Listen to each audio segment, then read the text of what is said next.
Good evening दोस्तों, thank you very much. आप लोग लॉग इन किए हैं ऑल इंडिया रनर्स मोटिवेशन, हमारा फेसबुक पेज, जहां पे हम इंडियन एथलीट्स के स्टोरीज लेके आते हैं।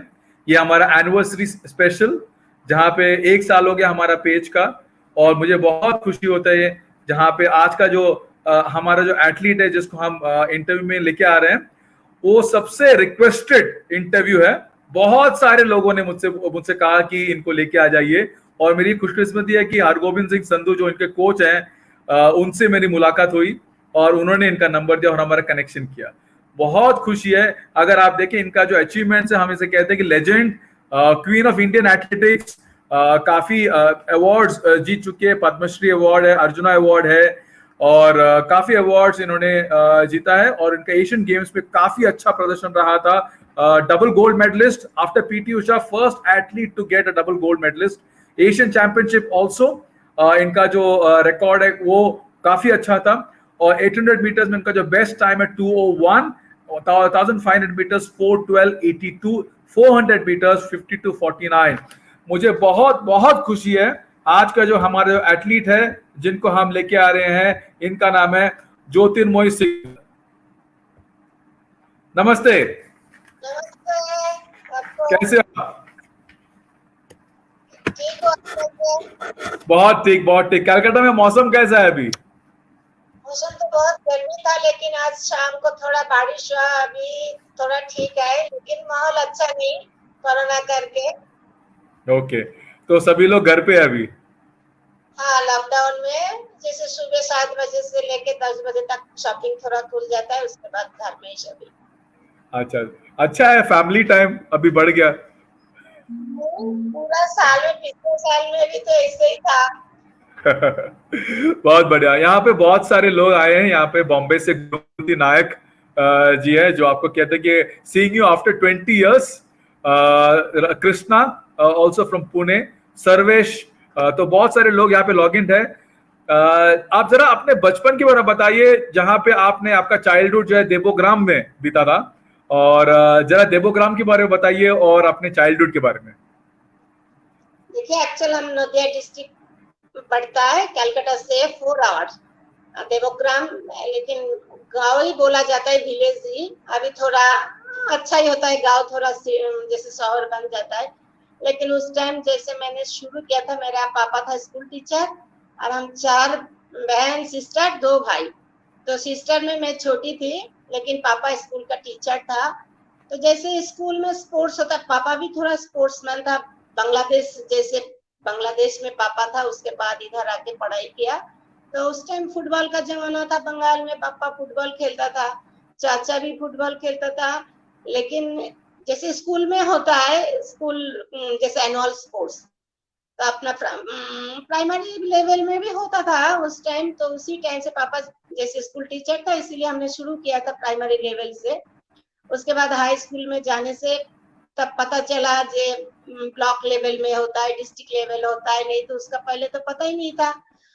फिर हम तो ऐसे ही डिस्ट्रिक्ट में चला गया था, फिर बंगाल में चला गया। उसके बाद नेशनल में कोई ट्रेनिंग वगैरह नहीं, ऐसे ही गांव में जैसे दौड़ते रहते थे। उसके बाद स्कूल नेशनल से वापस आने के बाद थोड़ा थोड़ा ट्रेनिंग शुरू किया था गांव में। पापा थोड़ा लेके जाता था, जो फुटबॉल खेलता था उनका साथ में। तो ऐसे ही शुरुआत हुआ था देवोग्राम से। लेकिन उस टाइम सुबह सुबह हम ट्रेनिंग करके वापस घर लौटते थे, क्योंकि गांव में एक लड़की जैसे हाफ पैंट शॉर्ट पहन के, टी शर्ट पहन के दौड़ने से अच्छा नहीं बोलता था। लेकिन जब मैंने स्कूल नेशनल खेलने का बाद, तब सबका मुंह बंद हो गया। लेकिन कोई कोई स्कूल का टीचर वगैरह प्यार करता था, लेकिन सब तो सेम नहीं। तो ऐसे ही शुरुआत हुआ था नेशनल लेवल से ही, उसके बाद स्टार्ट हुआ था हमारा स्पोर्ट्स। लेकिन गांव में जैसे कोई अच्छा बोला, कभी खराब बोला, लेकिन मेडल लेने का बाद, अभी उस गांव में मुझे मेडल मिलने के बाद, अभी मुस्लिम परिवार से भी लड़का लड़की बहुत आ रहे, प्रैक्टिस कर रहे, नेशनल में भी जा रहे, उन लोग जॉब भी कर रहे। लेकिन जब मैंने किया था तब थोड़ा प्रॉब्लम ही था। गांव का तो सबको ही पता है, अभी भी ऐसे ही है कोई कोई जगह में गांव में। स्टार्ट किया बहुत था बढ़िया। तो देवोग्राम। यहाँ पे अनिर्बान तालुकदार जो है वो देवोग्राम से कह रहे हैं कि प्राउड ऑफ यू, देवोग्राम से उन्होंने ट्वीट किया है आपका जो इंटरव्यू देखने के लिए। सुनीता रानी जी आपका कलीग, वो भी विन है, वो भी आपको सुन रही है।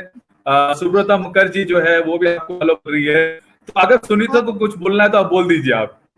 सुनीता का साथ में मेरा कंपटीशन होते रहता था। एशियन गेम्स में भी गोल्ड मेडल मिला था, उसको सिल्वर मिला था 1500 में, ब्रॉन्ज सिल्वर। ओके, बहुत बढ़िया। तो आप कहते थे कि आपके फादर जो है वो आपको ले जाते थे यहाँ पे ट्रेनिंग कराने के लिए। पापा भी भी था ना, पोल वॉल्ट भी करते थे। हाँ, पापा गांव में ही था। पापा जैसे बांग्लादेश से आया, पापा भी स्पोर्ट्समैन था, अंकल भी। लेकिन हमारा घर में सभी स्कूल लाइफ में सभी स्पोर्ट्स करता था। लेकिन गांव में जैसे बोला नहीं, मामी बोलता था यार लड़की है, इनको शादी कराना है, इन लोग क्यों ग्राउंड में जाएगा। पापा का भी पैर टूट गया था, चाचा का भी बाजू टूट गया था, इसलिए मामी बोलते थे कि क्यों ये लड़की जा रहा है ग्राउंड में, लड़का लोगों के साथ दौड़ रहा है, इसको शादी कराना। लोग कैसे ही अच्छा नहीं बोलता है। तो मामी थोड़ा साथ नहीं दिया था शुरू शुरू में, पापा ही साथ देता था क्योंकि पापा स्पोर्ट्समैन था।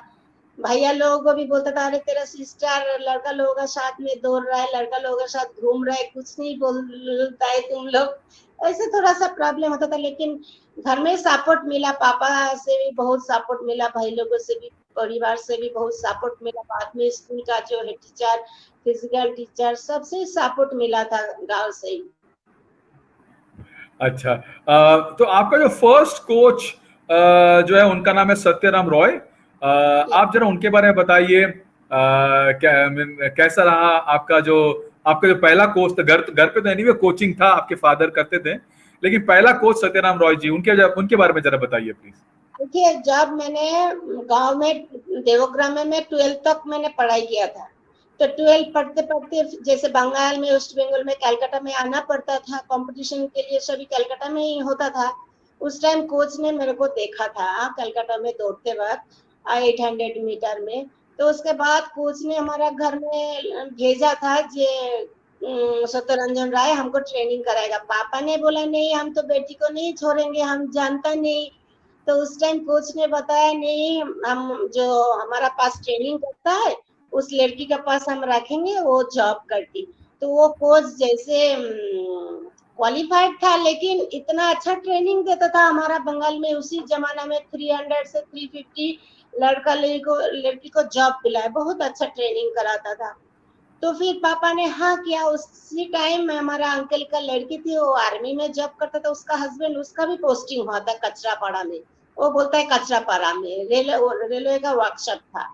उधर आने के बाद में अपने चाचा का लड़की का सिस्टर का पास में भी रहती थी। लेकिन वो जो कोच रखा था पूर्वी दास, क्योंकि माहौल था स्पोर्ट्स का, तो उसका पास में मैं रहने का बाद में ट्रेनिंग करने के बाद 3 महीना का बाद में मैंने ऑल इंडिया यूनिवर्सिटी में पटियाला में, तो मुझे गोल्ड मेडल मिला था। 3 महीने एक्चुअल मुझे प्रॉपर ट्रेनिंग 12 क्लास पास करने का बाद ही मिला।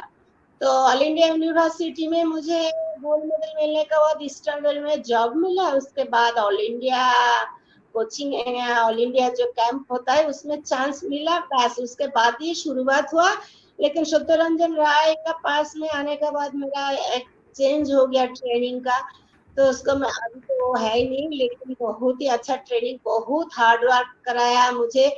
लेकिन इतना हार्ड वर्क कराता था, बारिश होने से भी छतरी लेके कोच सब बैठा रहता था, कोई आए चाहे ना आए। जैसे मैंने आज इवनिंग में आया नहीं, सुबह आने के बाद पूछेगा क्यों नहीं आया, तुम क्यों नहीं आया, तो जवाब देना पड़ता था।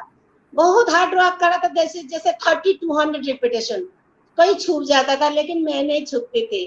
तो 30 बोलने से 30 में करती थी। बहुत ही अच्छा कोच था। लेकिन शुरुआत मैंने सत्यरंजन राय से किया। उसके बाद जब नेशनल कैंप में चांस मिला तब बहुत फैसिलिटी मिला। उसके बाद धीरे धीरे स्टार्ट हुआ अच्छा परफॉर्मेंस। अच्छा, सभी को जो है अपना पहला जो मेडल जो है वो बहुत याद रहता है। आपने कहा कि सिर्फ 3 महीने की ट्रेनिंग में आपने मेडल जीता। उस रेस के बारे में बताइए और कैसा लगा वो मेडल जीतने के बाद, और घर पे क्या क्या बोला आप लोगों को। हाँ देखिए, क्योंकि मैंने जब गांव में थी उस टाइम डेली मैंने जैसे मॉर्निंग इवनिंग में मैंने, हम लोग ट्रेनिंग नहीं कर पाते थे।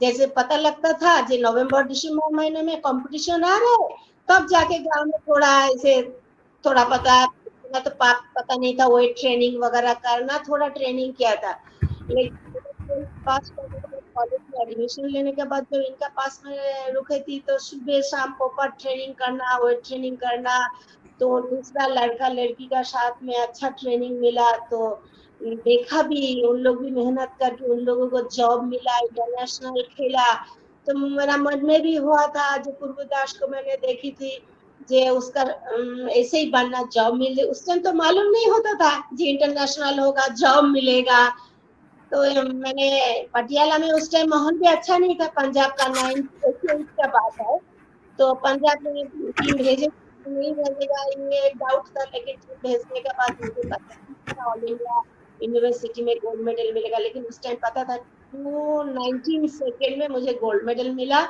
तो अभी भी याद है वो पोलो ग्राउंड का रेस, उसके बाद ही मेरा टर्न आउट हुआ, जॉब मिला, फिर गांव का लड़की जैसे एक पापा का एक जॉब में 6 भाई बहन का पालना बहुत ही मुश्किल था, उसके बाद जॉब मिलने के बाद अपना तो बेंच खरीद का ये धीरे धीरे आगे बढ़ा, तो अच्छा 98 का ही मुझे इतना अच्छा से याद है, उसके बाद नेशनल कैंप में चांस मिलने के बाद में धीरे धीरे ओके। सो 1992 का जो है आपका ऑल इंडिया मीट में पहला मेडल था ना?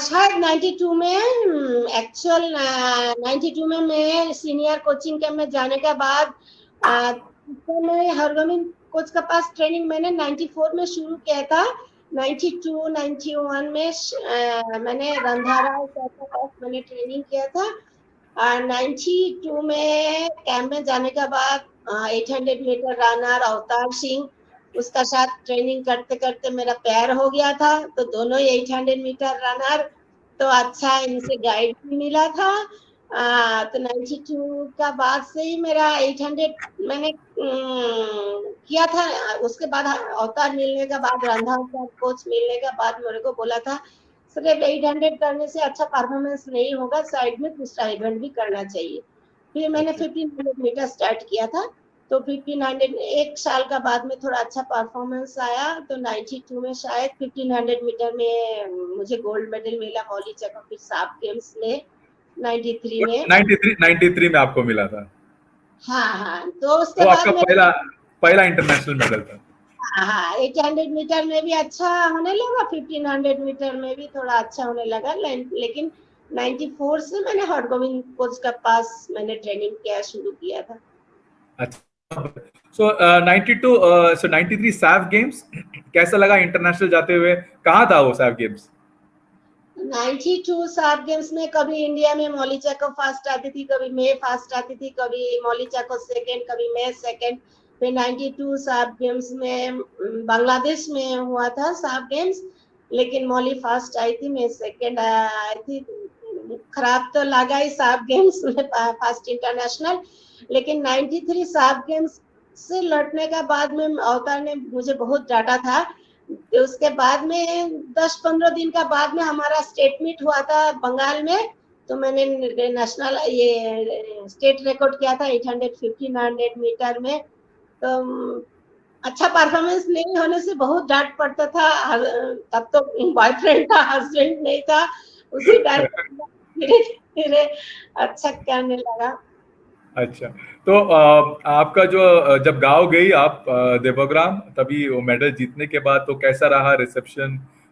क्या क्या लोग आपको कहाँ मिलने तो जरूर आएंगे, लेकिन क्या क्या बोले वो लोग? 93 में? हाँ जी। 93 में साफ गेम्स के बाद में? हाँ जी।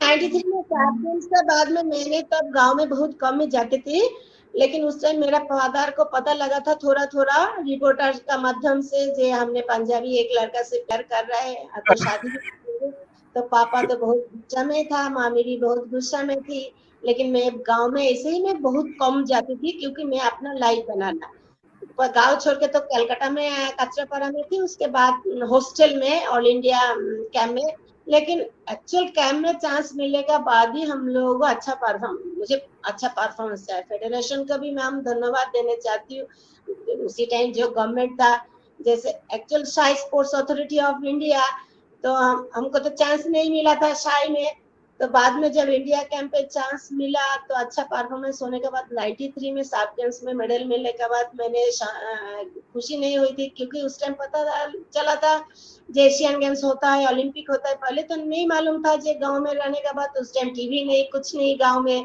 तो जैसे पूरा गांव में दोनों घर में टीवी था, ऐसे हम 86 में माराडोना का खेल फुटबॉल तो स्टेशन मास्टर का घर जाके देखता था। तो जब पता लगा 93 में, ऐसे कोई खास बात नहीं, हमने गांव में नहीं गया, कोई फेलिसिटेशन भी नहीं हुआ, लेकिन मेरा एम था 92 93 में, बहुत लेट में शुरू किया था 94 में एशियन गेम्स खेलना, इसलिए गांव में बहुत पापा मामी खुश होता है, लेकिन खुश होने का साथ साथ में पापा को पता था एक पंजाबी लड़का से प्यार कर रहा है। ये नहीं मान रहा था, बाद में माना अच्छा नहीं अवतार अच्छा लड़का है। अच्छा, तो ये कोच और बॉयफ्रेंड मतलब तो ये कुछ इसमें अच्छाई और बुराई क्या है? नहीं, अच्छाई भी है। बॉयफ्रेंड अगर कोच बन गया तो नहीं, अच्छाई भी है बुराई भी है। जब तक शादी नहीं होता है तब तक तो लोग आसपास का कोई कैमरे भी खराब बोलता है। तो जैसे इसीलिए हमने 92 1.5 साल हमने प्यार करने के बाद हमने शादी कर लिया 94 में। तो वो भी चुपचाप से शादी किया, पापा लोगों को बोला भी नहीं, क्योंकि लोग आसपास का माहौल में कैम में अच्छा नहीं मानता है, सोचता था ऐसे ही प्यार कर रहा है, शादी नहीं करेगा। हमने ऐसे ही जस्ट शादी किया था जे खेल में आगे बढ़ाने के लिए। ऐसे अच्छा होता है, हम नहीं बोलेंगे जो बॉयफ्रेंड हो और हस्बैंड हो, इंस्पिरेशन तो मिलता ही है, क्योंकि अवतार भी एक आर्मी में था, वो आर्मी में वो हमसे सीनियर था। जैसे पापा मामी हमको नहीं मिलता है, हम बाहर में है, अकेला पड़ा है, मन तो खराब ही होता है फैमिली छोड़ के। तो बॉयफ्रेंड हो चाहे हस्बैंड हो बाद में, तब इसने सुझाव देता था, देखिए तुमको अच्छा नहीं लग रहा है, तुम ट्रेनिंग नहीं कर रहे, तुम बोला शरीर में दर्द है, पेट में दर्द है, तुम इतना किलोमीटर छोड़ के पापा मामी भाई बहन छोड़ के आया, किस लिए आया? टाइम तुमको थोड़ा ही मिलेगा, 4-5 साल मिलेगा, उसके बाद तुमको नहीं मिलेगा। ये बात मुझे दिमाग में बहुत अच्छा लगा था अवतार का। लेकिन कोचेस का भी बहुत अच्छा सजेशन देता था उस टाइम। तो ऐसे नहीं, हस्बैंड बॉयफ्रेंड होने से बहुत है, माधुरी दीक्षित है, हम है, तो ऐसे ही बहुत, लेकिन अच्छा ही रिजल्ट मिलता है। अच्छा, तो नेशनल कैंप में आप पहली बार गई अपना जो फर्स्ट इंटरव्यू के बाद, कैसा रहा माहौल नेशनल कैंप में? कौन कौन लोग थे जहाँ पे आप उनको मिले, कौन कौन से एथलीट्स जो आपको मिले? तो जरा उसके बारे में बताइए, नेशनल कैंप के बारे में। देखिए, हमको तो 88 में ऑल इंडिया यूनिवर्सिटी का बाद में कैंप में चांस मिल गया था जूनियर में, उसके बाद सीनियर में चांस मिला 91 में, 91 में शायद। उस टाइम थोड़ा माहौल भी अच्छा नहीं, शायद इतना याद है कैंप पोस्टपोन्ड हो गया था, राजीव गांधी का डेथ हो गया था करके। उस टाइम थोड़ा सा ही कैंप लगता था, जैसे 2 महीना 3 महीने का कैंप लगने के बाद ब्रेक होता था, फिर बाद में कंटिन्यू कैंप होता था 6 महीना। फिर आजकल तो पूरा कैंप साल भर कैंप चलते रहता है, लेकिन हमारा टाइम में भी पूरा साल में रहने से हमको भी अच्छा परफॉर्मेंस, अच्छा ट्रेनिंग मिलता था। लेकिन प्रॉपर ट्रेनिंग जिसको बोला जाता है, मुझे कैंप में मिला। कैंप में जाने के बाद में डिसिप्लिन मिल जाता है, प्रॉपर रेस्ट ट्रेनिंग, सुबह ट्रेनिंग करो, शाम को ट्रेनिंग करो, रेस्ट करो, अच्छा डाइट।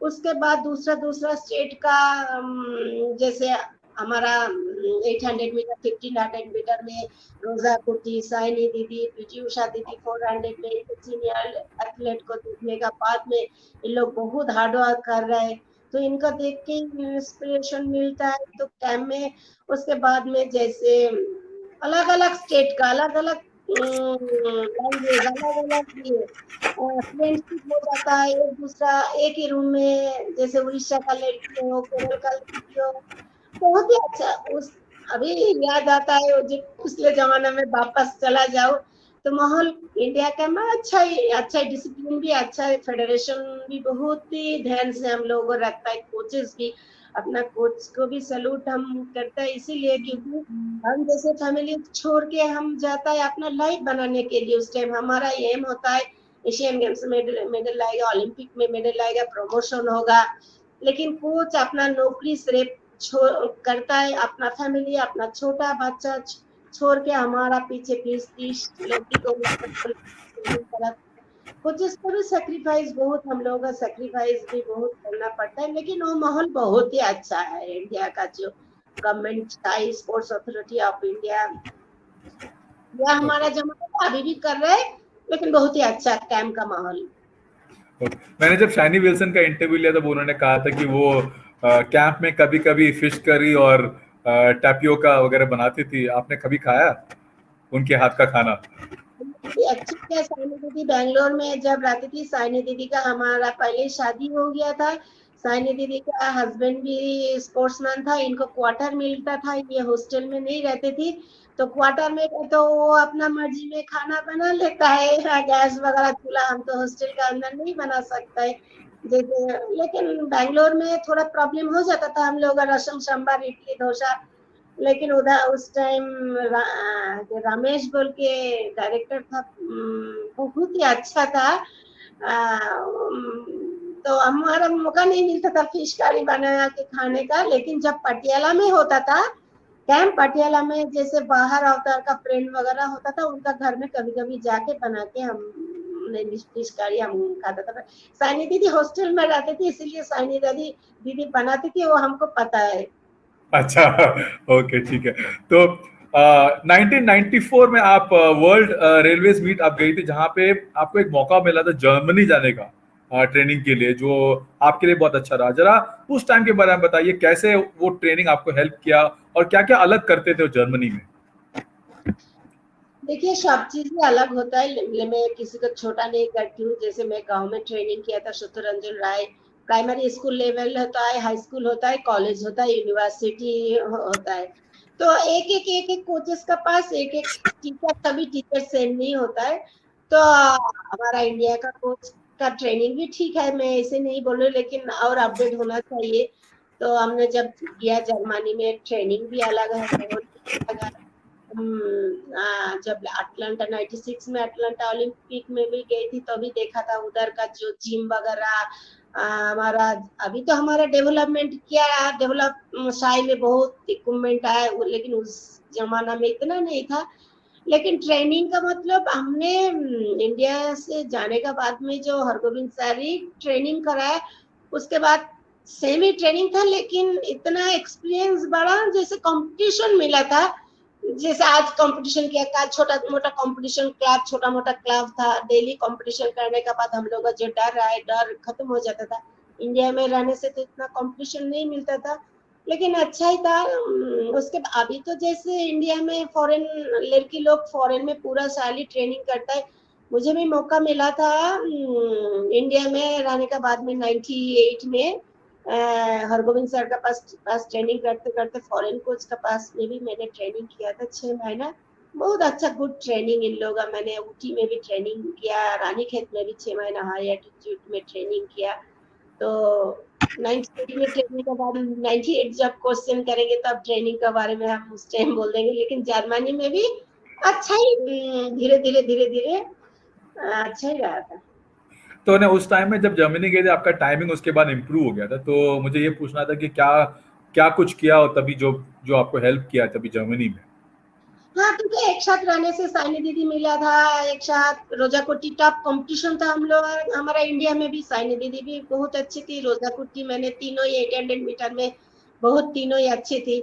तो एक दूसरे से कंपटीशन मिला, ट्रेनिंग भी मिला, खाना भी अच्छा मिलता, डाइट भी अच्छा मिलता है। घर में खाना, घर का खाना तो इतना, जैसे हमारा एक ही पापा।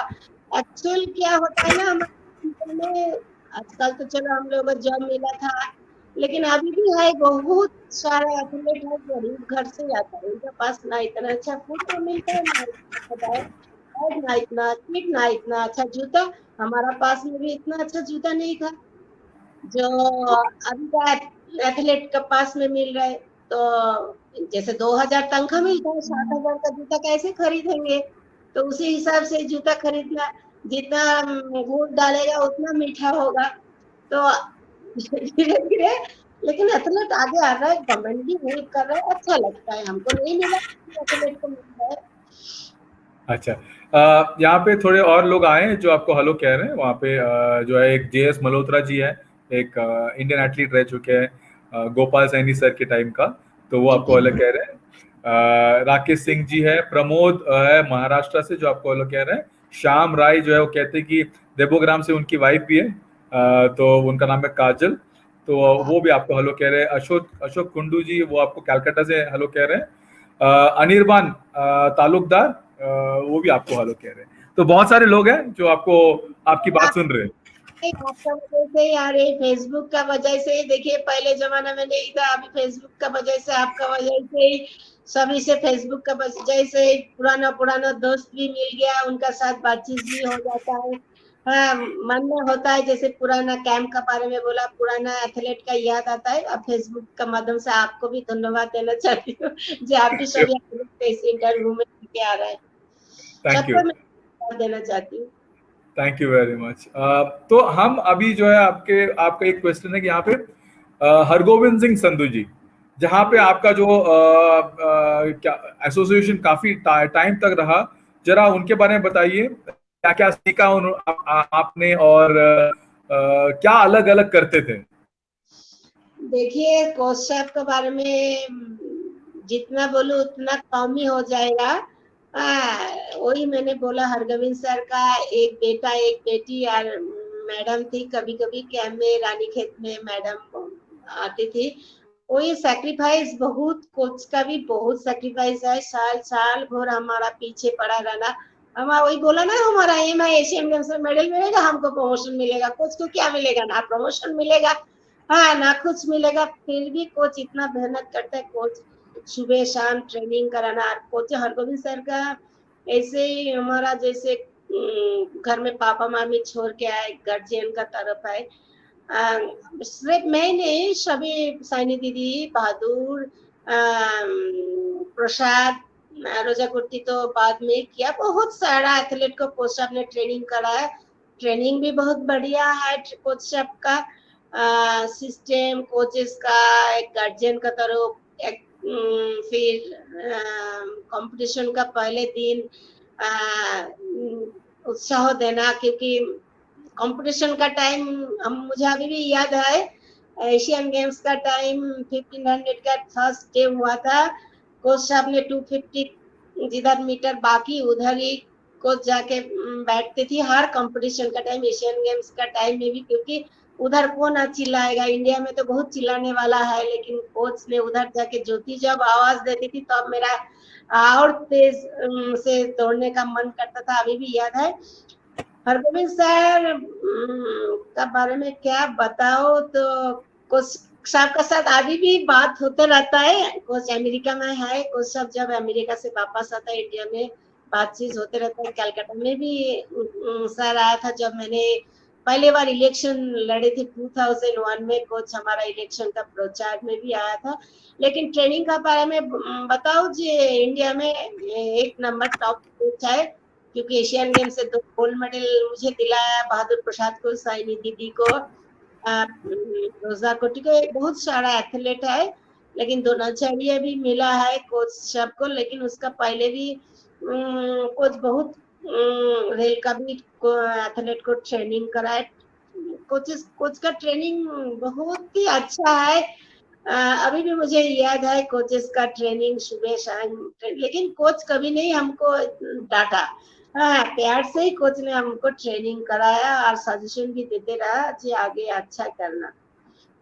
अच्छा, तो हरगोविंद सिंह सर का एक और एक खासियत है कि जहाँ पे वो इवन शाइनी विल्सन जी ने बताया था कि वो जेंट्स के साथ आपको जो है मेल एथलीट्स के साथ प्रैक्टिस कराते थे। जैसे आपने बहादुर प्रसाद के साथ काफी टाइम आपने प्रैक्टिस किया था, तो उसके बारे में बताइए कि क्या है उनका वो क्या सोचते थे। हर टाइम हमको जेंट्स बॉयज का साथ में ट्रेनिंग कराता, जैसे 800 मीटर 1500 मीटर बहादुर प्रसाद का साथ में ही हमने ज्यादा ट्रेनिंग किया था। फार्ड लेग वगैरह, लॉन्ग डिस्टेंस रनिंग भी, फिर रिपीटेशन भी बहादुर भैया का साथ 200 रिपीटेशन, 400 रिपीटेशन। ऐसे एक्चुअल क्या होता है ना, जैसे इंडिया में हम साइनी दीदी सेम टाइम का है, तो उससे आगे किसी का साथ ट्रेनिंग करने से तभी अच्छा होगा, टाइमिंग इम्प्रूव होगा। तो इसीलिए कोच साहब ने जेंट्स का साथ बहादुर प्रसाद, दूसरा जो कैंप में था जेंट्स भैया लोगों का साथ में, जो जेंट्स एथलीट है उनका साथ में ही हमने ट्रेनिंग किया। टाइमिंग भी अच्छा हुआ, परफॉर्मेंस भी अच्छा होता था। ये एक कोच का अच्छा ही एम है कोच सबका। अच्छा, बहादुर प्रसाद सर कहते थे कि जब कोच नहीं आते थे वो और शाइनी जो है, शाइनी जी, वो लोग कोचिंग कराते थे आप लोगों को, ऐसा ऐसा कभी हुआ है सर? कोच साहब कभी कभी बहुत कम ही घर जाता था। कोच साहब संडे कभी कभी घर चला जाने से हमको शेड्यूल देके जाता था, हम लोग एक साथ ही ट्रेनिंग करते थे। हमने कभी ट्रेनिंग मिस नहीं किया। कभी कभी अच्छा। जैसे कलकत्ता में वापस आने का टाइम में भी सुबह सुबह उठ के हम ट्रेनिंग करके वापस आता था। साइनी दीदी, हम बहादुर बहादुर भैया का साथ में तो हमने क्या बोले, जैसे अवतार का साथ बहादुर भैया का साथ में भी हमने ट्रेनिंग अच्छा ही किया, परफॉर्मेंस भी अच्छा ही हुआ। तो हरगोविंद सिंह संधू जी ने उनका एक टेक्निक था जो आपने यूज किया 1998 आपका जो एशियन गेम, फॉक्स रनिंग। तो ये क्या है? ये काफी सुना नहीं है, बहुत कम लोग सुने होंगे, जरा ये बताइए ये क्या है फॉक्स रनिंग? देखिए, एक्चुअल मैंने रानी खेत में बहादुर भैया भी, मैंने उस टाइम 98 में साइनी दीदी नहीं थी, तो बहादुर भैया और मैं दोनों, और दूसरा था, लेकिन हरगोविंद सर ने हमारा ऊपर ही ध्यान दिया था ज्यादा। दूसरा भी था, इतना मुझे याद नहीं कौन कौन, गुलाब भी। तो बहादुर भैया हमने रानी खेत में ट्रेनिंग किया था। उस टाइम हाई एल्टीट्यूड में बहुत याद नहीं, बहुत महीना उधर ट्रेनिंग किया था।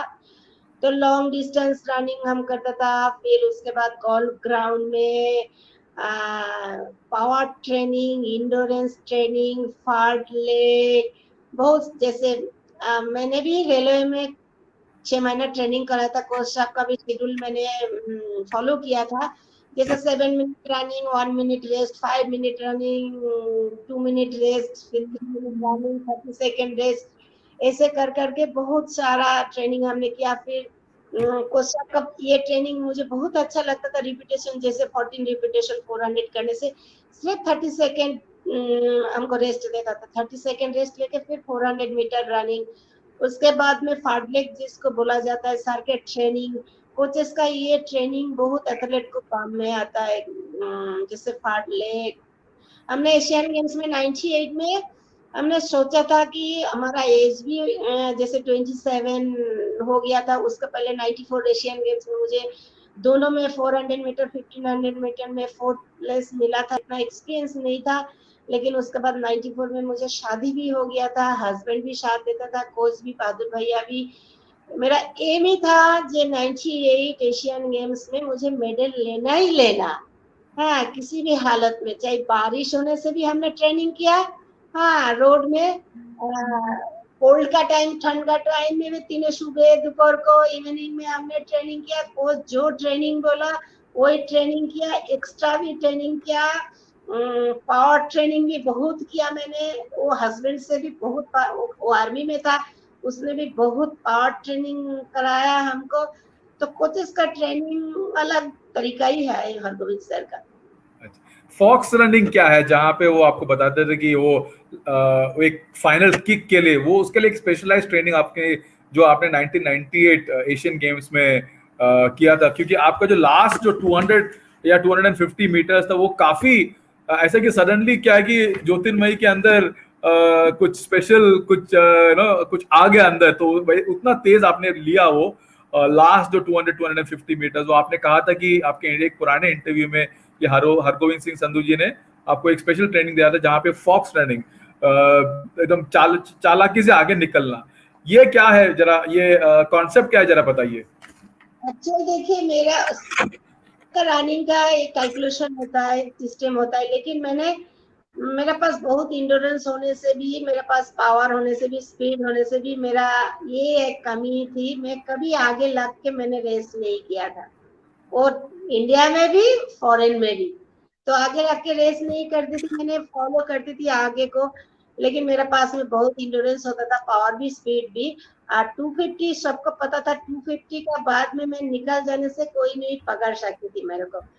200-250 के अंदर में मेरा हस्बैंड और हरगोविंद सर उधर ही बैठा रहना, एक आवाज लगाना, ज्योति बोलने से ही बस उसी टाइम मेरा स्पीड बढ़ता था।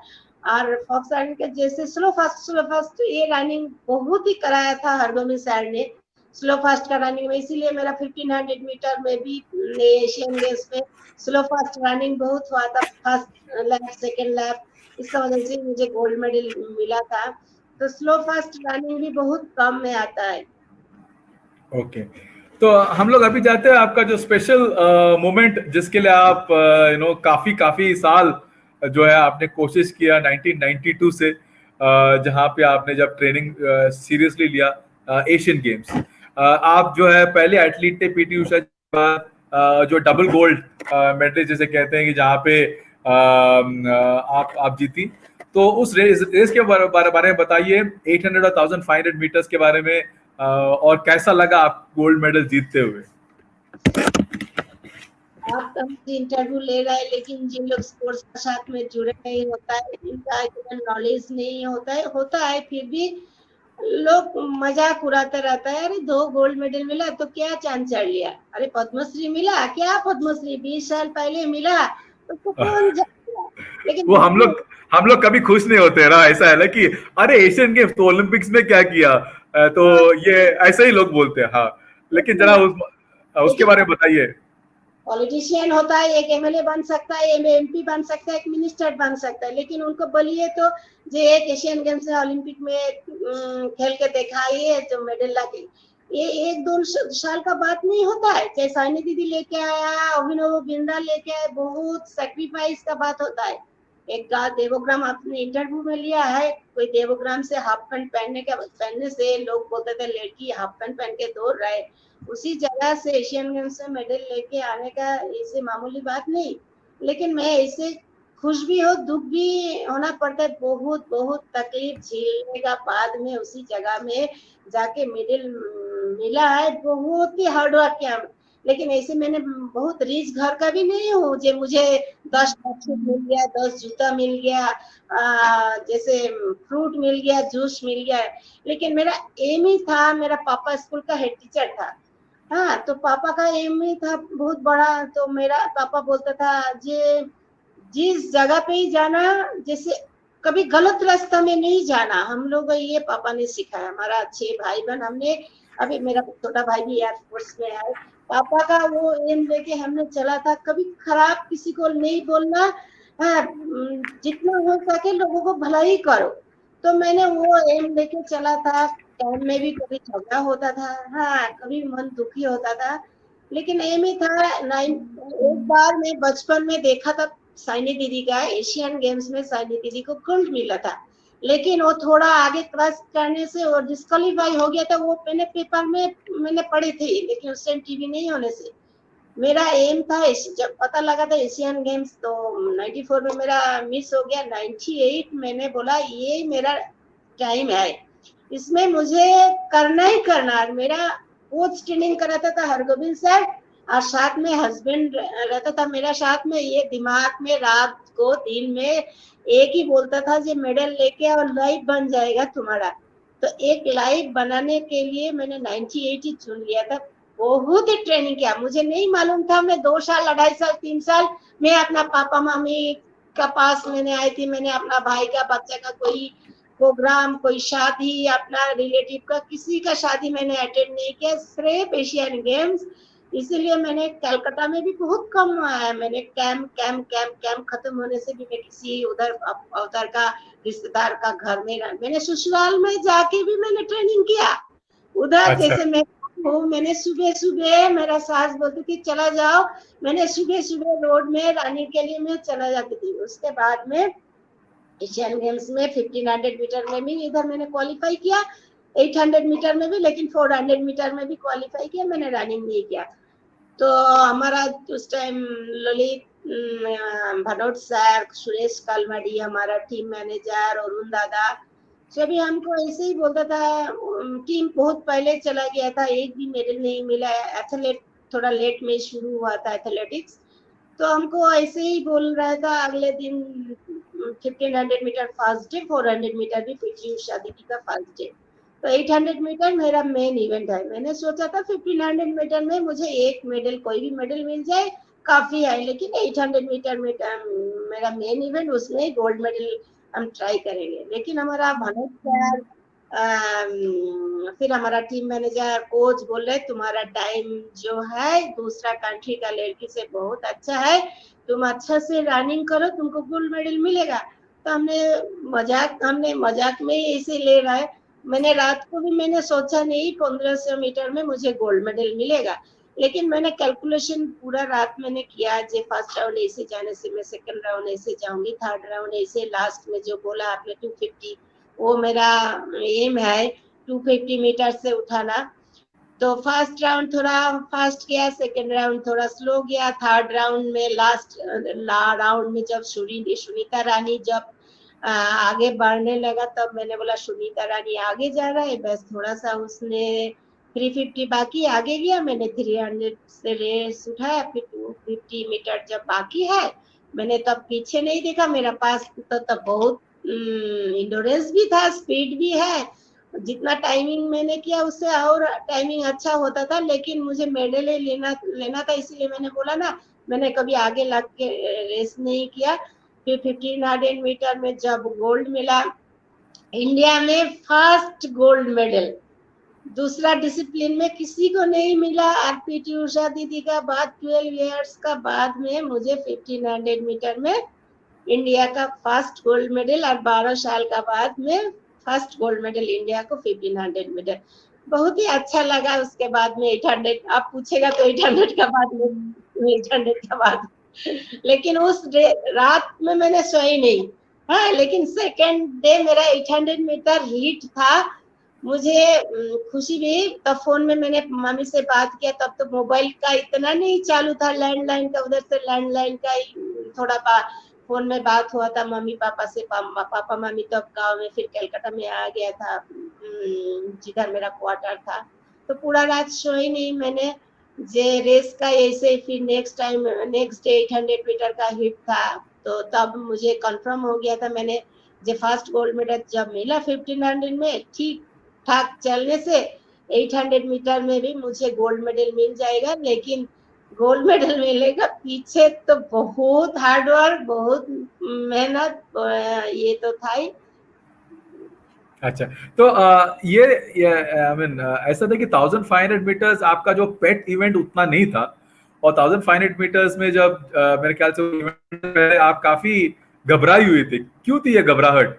मतलब ऐसा मैंने सुना कि आप शिवरिंग भी थी, और बहुत लोग आपको बोला कि अवतार सर भी ने बोला, आदिल सुमारे वाले भी ने बोला कि डोंट वरी, आपको ठीक रहेगा। ये इतना शिवरिंग क्यों हुआ था आपको? हाँ हाँ, आदिल भी उस टाइम गया था। रुचिता पांडे मेरा रूम पार्टनर थी, रुचिता का कोच ही था आदिल, अभी तो हमारा प्रेसिडेंट है। तो आदिल भी बोला था एक्चुअली, क्योंकि मैं बचपन से ही मैंने 800 मीटर किया था, तो 1500 मीटर अवतार बोला था, और अंधा सर ने बोला साइड इवेंट करने से तभी 800 मीटर में तुम्हारा अच्छा होगा, इंडोरेंस भी होगा, 400 करने से स्पीड ही। मैंने 92 से ही स्टार्ट किया था 1500 मीटर, तो इसीलिए मुझे इतना उम्मीद नहीं था कि इतना कम साल में एशियन गेम्स में मुझे गोल्ड मेडल मिल जाएंगे। तो लास्ट 94 में भी मुझे फोर्थ में एशियन में से, तो 4 साल का बीच में 1500 करने का बाद, इसीलिए मुझे इतना उम्मीद नहीं थी जे 1500 मीटर, लेकिन टाइमिंग भी अच्छा ही था, गोल्ड मेडल भी मिला। ये ऐसा क्यों होता है कि एथलीट्स को जब फाइनल से पहले नींद नहीं आता? ऐसा क्या है? मैंने बहुत सारे एथलीट्स का ये सुना है कि मैं एक साल वो रात में सोई नहीं या सोया नहीं, और फिर अगले दिन जाकर मैंने गोल्ड मेडल जीता। ऐसा क्यों होता है कि नींद नहीं आता? देखिए, ये तो साल साल का एग्जाम नहीं होता है। जे 10th में अच्छा नहीं किया, 11th में जाके अच्छा मैं कर लूंगी। 4 साल का बाद में हमारा Asian games, Asian track and field, Olympic आता है। तो ये 4 साल का मेहनत, हाँ, और एक एक दिन का, एक एक महीने का बहुत होता है। ये 4 साल छूट जाने से फिर 4 साल मेहनत करना पड़ेगा। 4 साल में क्या पता कहाँ इंजरी होगा, कैसे रहेगा, बहुत ये। लेकिन 4 साल का याद करके जो हमने इस एशियन गेम्स के लिए, इस एशियन ट्रैक एंड फील्ड के लिए, इस ओलंपिक के लिए मैंने 4 साल मेहनत किया। और जो कल हमारा कंपटीशन होगा बहुत सारा, जैसे इंडिया में होने से हमको पता ही था रोजा कोटी, साइनी दीदी, सुनीता रानी, माधुरी दीक्षित, माधुरी है का कौन कैसे रेस करता है, ये तो हम एशियन गेम्स में गया, ओलंपिक में गया, हमारा पता नहीं उसका रेस कैसे, इसका रेस कैसे, वो कैसे उठाएगा, कब स्लो करेगा, कब फास्ट करेगा, इसीलिए स्लो फास्ट का रनिंग का और गोविंद सर का तो इस कैलकुलेशन रहता है। जे मैं तो ऐसे बोलती थी मेरा बेटा को, जे ट्रैक में जब मैं ऑन योर मार्क स्टार्ट बोलने का पहले मेरे को कोई पूछेगा ना मैं तेरा पापा का नाम क्या, मैं बोल नहीं सकती थी, जे इतना डर लगता था। और जिस कंपटीशन में नहीं डरती थी उसमें मेरा परफॉर्मेंस अच्छा नहीं होता था, डरने अच्छा। से। अगले दिन रात को मेरा ख्याल से मैं कैलकुलेशन करते रहती थी, जे पूरा दिन में मेरा एम यही था 800 मीटर में साइनी दीदी ऐसे करने से, रोजा कुट्टी ऐसे करने से, सुनीता रानी ऐसे जाने से, फास्ट जाने से मेरे को कहाँ से उठाना, कैसे लीड करना, ये कैलकुलेशन होता है, इसीलिए शायद नींद नहीं आता है अगले दिन। अच्छा, तो आमिर आप शाइनी विल्सन जिन के बारे में बता रही थी, उनका जो है क्योंकि आपका बेस्ट टाइम 800 मीटर्स में 201 और शाइनी विल्सन का जो है 159.85 जो है, आपने जब भागा था हिरोशिमा में एशियन ट्रायल्स में तभी आपने उनका रिकॉर्ड तोड़ा था। आगे चलकर वो आप बेहतर क्यों नहीं कर पाई 201 से 159 क्यों नहीं कर पाई आप? हाँ देखिए, आज का उस टाइम हमने बोला ना हमारा कंपटीशन बहुत कम होता था। जैसे इंडिया में कभी फेडरेशन कप हो रहा है, कभी स्टेट मीट हो रहा है, ओपन नेशनल हो रहा है, तो कंपटीशन बहुत कम होता था। आजकल जैसे बच्चा लोग बाहर जा रहे हैं, कंपटीशन बहुत मिल रहा है।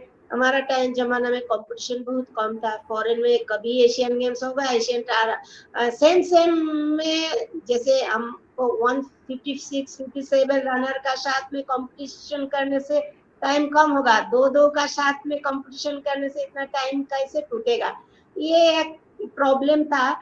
तो साइनी दीदी का भी मैंने रिकॉर्ड तोड़ा था, बाद में साइनी दीदी तोड़ा, हो सकता था कंपटीशन हमको मिलता एशियन गेम्स का। पहले मुझे एक ही कंपटीशन मिला था, एशियन ट्रैक एंड फील्ड।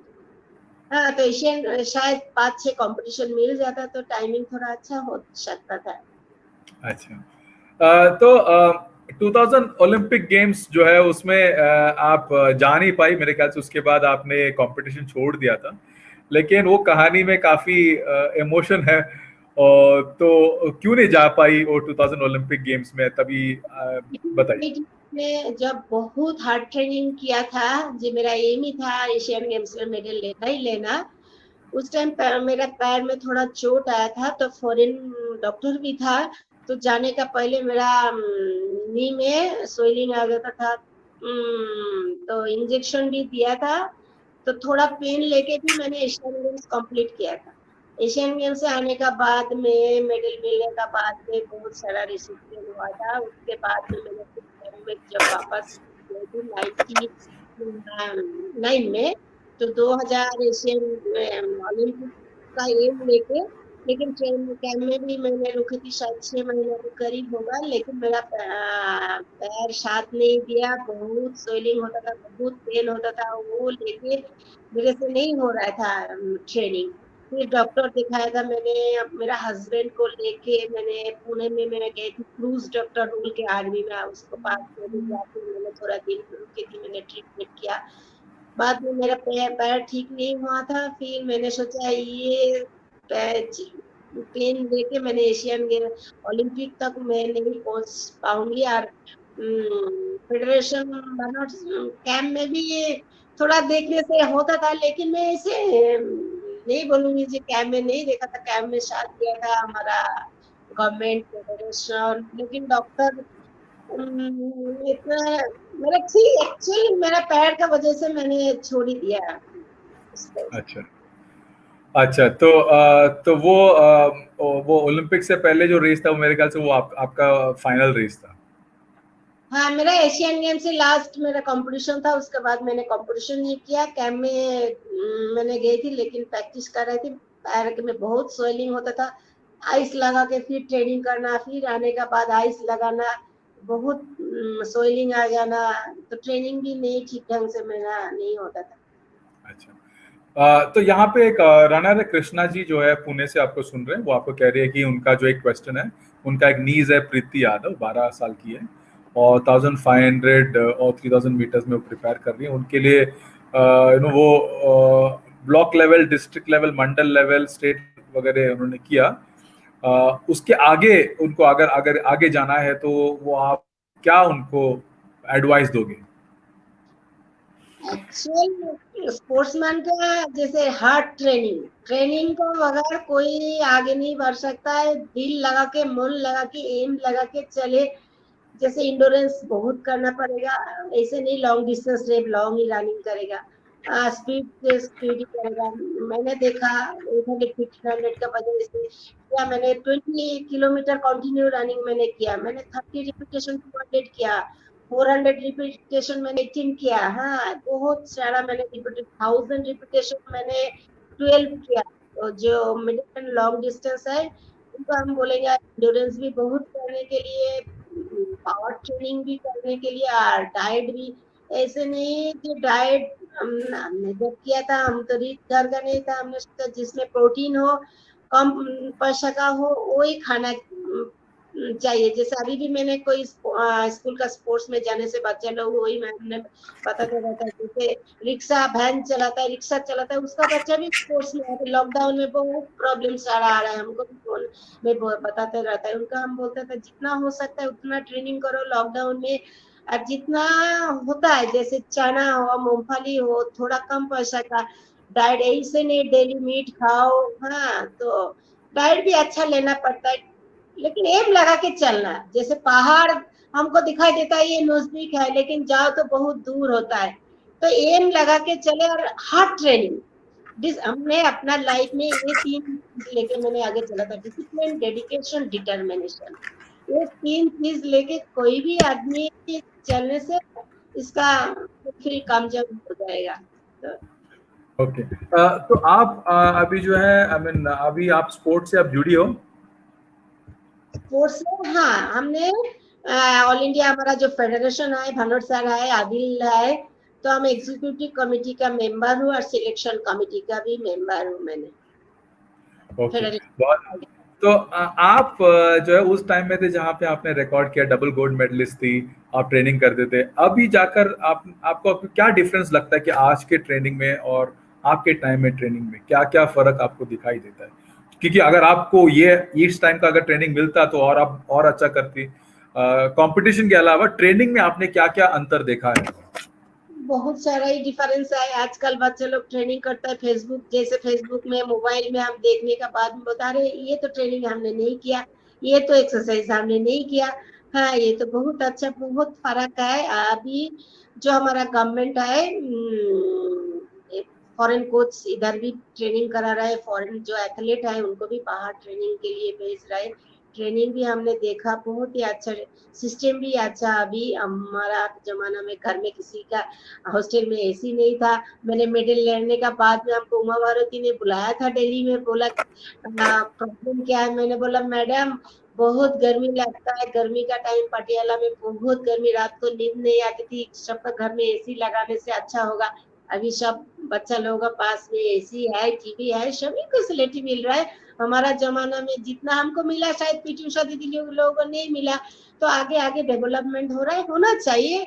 हाँ बच्चा लोगों को proper training, proper diet, proper system में लेके आने से, लेकिन अभी भी हमको खराब लगता है। लेकिन मैं खेल जगत से अभी मैं समाज सेवा पॉलिटिक्स में साथ में हूँ, लेकिन दुख लगता है ये है, ये अभिनव बिंदा हमारा ओलंपिक में गोल्ड मेडल लेके आया, इतना करोड़ हमारा वर्ल्ड में सेकंड लार्जेस्ट हमारा कंट्री है, लेकिन हम लोग एक मेडल ओलंपिक में हम तरसते रहता है, हमको हमारा पास मेडल नहीं है हमारा पास, लेकिन हमारा पास सब कुछ है। इतना पॉपुलेशन, इतना एक कमी क्या ना, जिससे हम नहीं चाह रहे कि हमारा बच्चा को स्पोर्ट्स में लेके आए, लेकिन कारण भी ये है क्यों लेके आए। हम हमारा बच्चा को 10th पास करने के बाद स्पोर्ट्स में लेके क्या फ्यूचर है। अभी जैसे कोई कोई बोलता है ज्योतिर्मयी सिकदर को कौन जानता है, को मेडल लेके आए, 2 पद्मश्री लेके आए, क्या चमचेड़ा। हाँ तो ये दुख लगता है, ये सोचना चाहिए स्टेट गवर्नमेंट को, इंडिया गवर्नमेंट को। जैसे आप आज इंटरव्यू ले रहे, कौन पीटी उषा दीदी, मिल्खा सिंह का पिक्चर बना, कहा पीटी उषा दीदी को जानता है? दूसरा कौन सा? अभिनव बिंद्रा, अभी भारत रत्न अभिनव बिंद्रा को मिला है? नहीं मिला है। लेकिन अभिनव बिंद्रा का स्टोरी बनाइए, वो कैसे आप बोल रहे, उसको उसने कैसे किया शूटिंग, टीवी में दिखा है हमारा बच्चा लोगों, जिसने अच्छा परफॉर्मेंस किया टीवी लोगों, टीवी में दिखा है, बच्चा लोग आगे आएगा, एक जॉब मिलता है। अभी आजकल तो बच्चे लोगों को जॉब ही नहीं मिल रहा है। अभी कहाँ जॉब? पहले जमाने में सभी सोचता था रिक्शा वाला, चाय वाला का बच्चा लोग स्पोर्ट्स में दे रहा है, एक जॉब मिल जाएगा, हमारा बेटा बेटी को लाइफ सेटल हो जाएगा। हाँ, वो जब जॉब मिलता है वो तो अब सोचता है चलो प्रमोशन मिलेगा, हमको एशियन गेम्स खेलने से एक प्रमोशन मिलेगा, एक हमको स्टिकर लग जाएगा पुलिस में, ये। लेकिन डिफरेंस बहुत है। दूसरा कंट्री में मेडल ले रहा, हमने क्यों नहीं ले पा रहे? हमारा बच्चा लोगों को क्यों नहीं? शायद स्पोर्ट्स अथॉरिटी ऑफ इंडिया हम एग्जाम नहीं लगा रहा है, जे हमको क्यों नहीं मिला था शाही में? हमको क्यों ओलंपिक यूनिवर्सिटी में गोल्ड मेडल मिलने का बाद में हमको इंडिया कैंप में चांस मिला? पहले कलकत्ता में भी शाही है, स्पोर्ट्स अथॉरिटी ऑफ इंडिया, इनका सिलेक्शन सिस्टम गलत है। अभी भी हम बोल सकते हैं इनका सिलेक्शन सिस्टम गलत है। जैसे मेरा बच्चा 10th पास करने का बाद में हमने लेके गया था शाही में, कोचेस का पास में डायरेक्टर से मिला था, ये बोल रहा है कि तुमको कार्ड बनाना पड़ेगा, तुमको पैसा देना पड़ेगा। मैंने कार्ड बनाया, मेरा बेटा का कार्ड बनाया पैसा देके। ये इंडिया है जो हमारा लिए ऐसे गाना बजा, झंडा चढ़ा और हम ग्राउंड में जाएगा, हम कार्ड बना के हमारा बेटा को हम स्पोर्ट्स में लेके आएगा, पैसा देके तब ग्राउंड में लेके आएगा। तो ये जो सिस्टम है ना, सिस्टम बदलना चाहिए। बच्चा को किसी भी लेके आएगा, फ्यूचर क्या है? 20,000 का नौकरी, उसके बाद कौन पूछता है? एक कुर्सी मिलेगा, एक ऊपर पंखा घूमेगा, यही इंटरनेशनल एशियन गेम्स में मेडल लेके आया, उसका लाइफ बाद में यही है। सिस्टम बदलेगा, हमारा बच्चा लोग को प्रॉपर ढंग से जैसा रहेगा। जिन स्पोर्ट्स मिनिस्टर है उनका सोचना चाहिए, कोई भी गवर्नमेंट है, चाहे यूपीए एनडीए, इनको सिस्टम बदलना चाहिए। एक जॉब, एक 20,000 25,000 का जॉब, एशियन गेम्स में गोल्ड मेडल लाने का बाद में 20 साल मेहनत करने के बाद में 20,000 का जॉब, बस खत्म। उसके बाद में पद्मश्री मिलने, जैसे मुझे 2 गोल्ड मेडल मिला था, मैंने एग्जाम नहीं लगा रहा है, सुधार करने के लिए हम बोल रहे।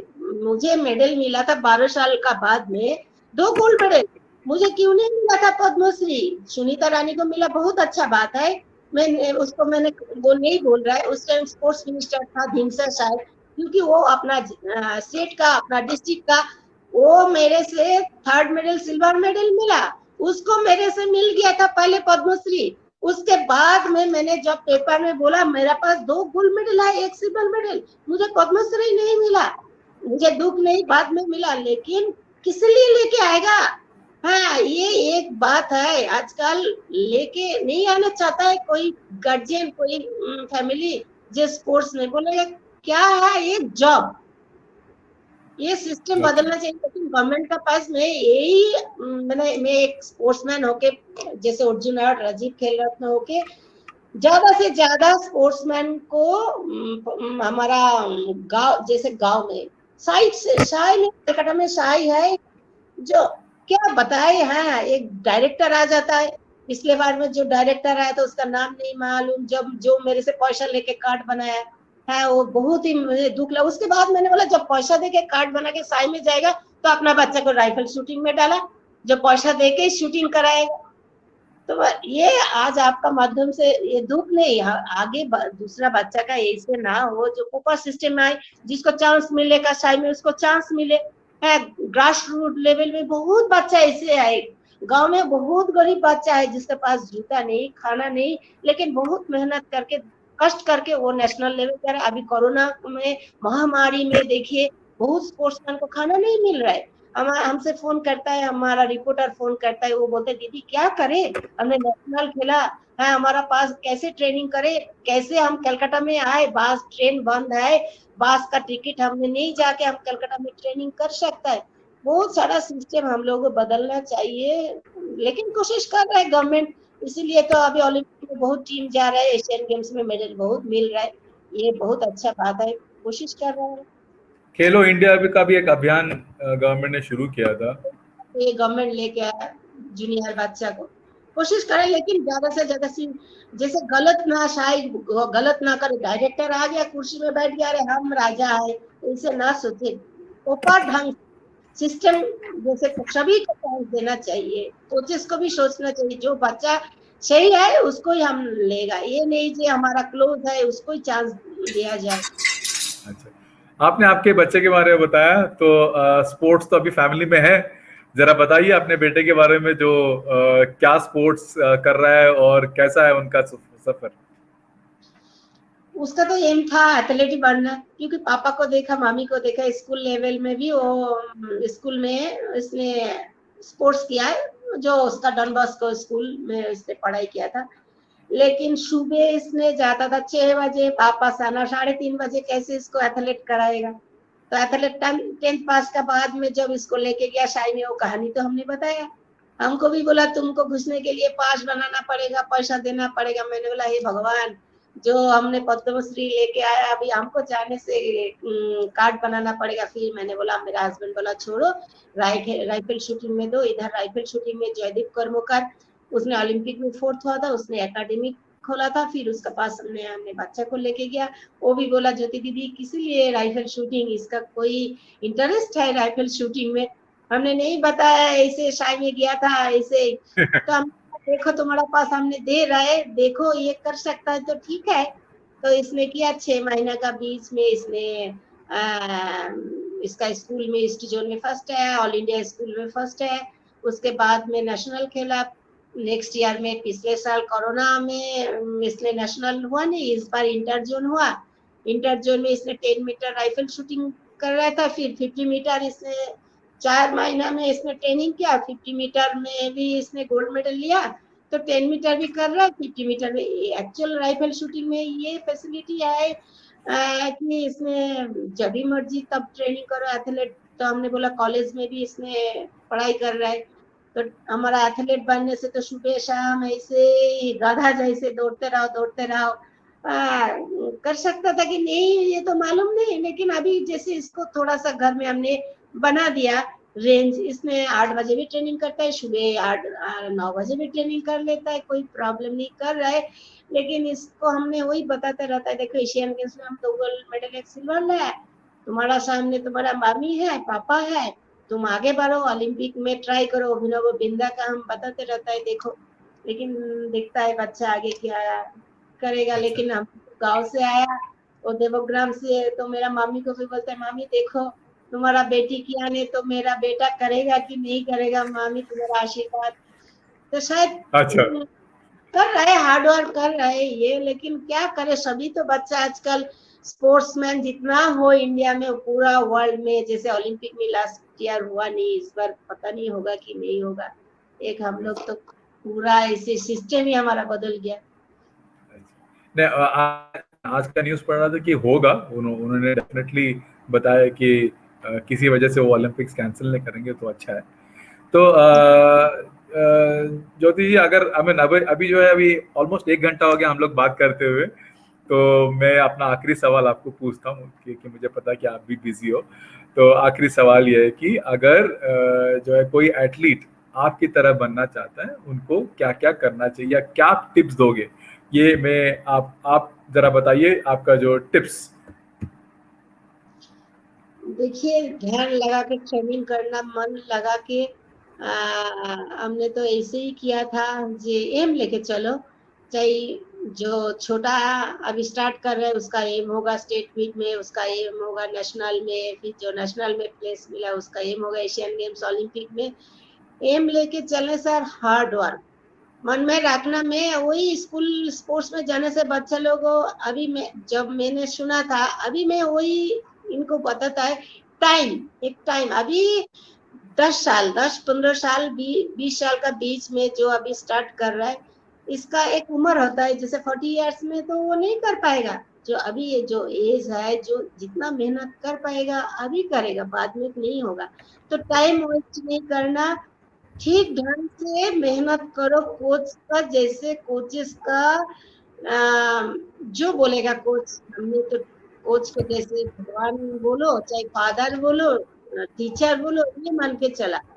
आजकल कोई कोई बच्चे जैसे कॉलेज में भी देखता है, अच्छा नहीं लगता है, ये शिक्षक को रिस्पेक्ट नहीं देता है, ये अच्छा नहीं। जो कोच होता है वो हमारा गुरु होता है, उसको सही ढंग से वो तुम्हारा अच्छा ही सोचता रहता है। तो टीचर जो बोलेगा, कोच जो बोलेगा वही मान के चलो और हार्ड वर्क करो, इसी से ही आगे बढ़ेगा। लेकिन एम लेके चलना, बस यही मेरा सुझाव है। Thank you very much. आप आए और आपका जो टाइम और एक्सपीरियंस हमारे साथ बिताएं, मुझे बहुत आप अच्छा लगा आपसे बात करते हुए। और हमने भी मेहनत की आपसे बात करने के लिए, तो but thank you for responding. मुझे भी अच्छा लगा। जैसे आप इंटरव्यू में लेके आए, हमने बताया यार 10 बच्चा देखेगा, वो देख के थोड़ा एक बच्चा भी तो सोचेगा। वही मैंने बोल रहा है जी। मैंने एक बार ऑस्ट्रेलिया में मैंने गई थी, तो उधर पंजाबी का घर में मैंने लंच ना डिनर के लिए मैंने गई थी। वो बता रहा था जी इधर जो स्पोर्ट्समैन है उनका लाइफ हिस्ट्री बताते रहता है, तो हमको पता है जी इसका लाइफ हिस्ट्री। जो आपने इंटरव्यू ले रहे, आपको भी धन्यवाद। Thank you very much. आप स्टूडियो में बने रहिए। मैं जरा अपना ऑडियंस को थैंक यू बोलना चाहता हूँ। थैंक यू, आपने हमारे साथ टाइम बिताया।